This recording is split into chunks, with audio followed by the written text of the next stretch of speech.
একদিন মাটির ভিতরে হবে ঘর রে মোহন আমার, কেন বান্ধ দালান ঘর।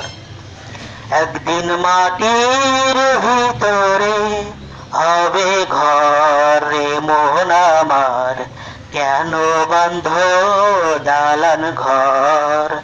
দেহ তোমার চর্মচর গলে পচে যাবে, শিরায় উপশিরা গুলি ছিন্ন ভিন্ন হবে। সুপ্রিয় দেশবাসী, আজ আমি এমন একজনের কথা বলবো যার জন্য চোখের অশ্রু নয়। ঝিনাইদহ জেলার কালীগঞ্জ থানার সকল শ্রেণীর মানুষকে আমি বলতে চাই, চোখের পানি তার জন্য নয় যে কিনা দেশ বিরোধী কাজ করেছে, আমাদের ক্ষতি করেছে, তার জন্য চোখের পানি নয়, ঘৃণাই যথেষ্ট। আমি ঝিনাইদহ জেলার কালীগঞ্জবাসীকে বলতে চাই, আপনারা কেঁদে নয়, তাকে ঘৃণা দিয়ে বুঝিয়ে দেন আমরা দেশকে ভালোবাসি, দেশের মানুষকে ভালোবাসি। এই আনারুল আজিম আনার অসংখ্য যুবকের জীবন নষ্টকারী, তিনার ছেলে মেয়েকে তিনি লেখাপড়া করাচ্ছেন বিদেশে, অথচ তিনি অসংখ্য যুবকের জীবন নষ্ট করেছেন, শিক্ষা গ্রহণ করতে দেন নাই। তিনি অসংখ্য মার্ডার করেছেন, দেশ বিরোধী কাজ করেছেন।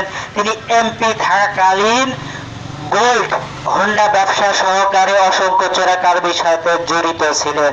তিনার মুখোশ আজ খুলে গেছে। তিনি যাদের মাধ্যমে মার্ডার হয়েছেন, তিনি অসংখ্যবার তাদের মাধ্যমে অনেক বড় বড় কোটি কোটি টাকার বিজনেস করেছেন। তিনার বিশ্বস্ত লোক একাই 100 তিনি তাদের কাছে দেখা করতে যে মার্ডার হয়েছেন, সাথে ছিলেন একজন মেয়ে মানুষ, নারী কেলেঙ্কারির সাথে জড়িত, মদ উল্লাস সহকারে তিনি অনেক আনন্দ ফুর্তিতে ছিলেন। কিন্তু তিনি যাদের সাথে বন্ধুত্ব করেছিলেন তিনারা হলেন ভয়ঙ্কর খুনি। আজ সবাই দেখেছেন কিভাবে নৃশংসভাবে 6 টুকরা হয়েছেন এই আনারুল আজিম আনার। এই নৃশংস মৃত্যু সহজে কারো হয় না। সকলকে ধন্যবাদ।